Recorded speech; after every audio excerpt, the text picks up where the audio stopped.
It નો ઉપયોગ થશે ને ઇટ સાથે ટુ બી નું રૂપ વપરાશે ઇઝ. તો તે બિલાડી છે, અહીંયા લખીશું ઇટ.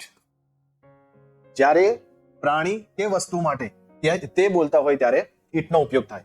ઇટ ઇઝ બિલાડી. બિલાડીની ગણતરી થાય માટે આર્ટિકલ લખશું અ કેટ.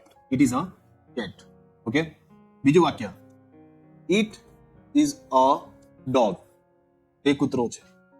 તે મારું ઘર છે, તો તે ને છે પહેલું લખીએ. It is a my house.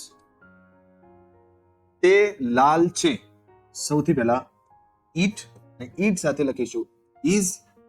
લાલની ગણતરી ના થાય માટે ડાયરેક્ટ રેડ લખીએ. It is red.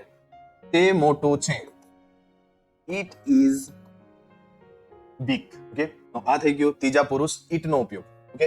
He she it ને તમે સમજી લીધું છે. હવે આપણે આગળ વધીએ બહુવચન તરફ.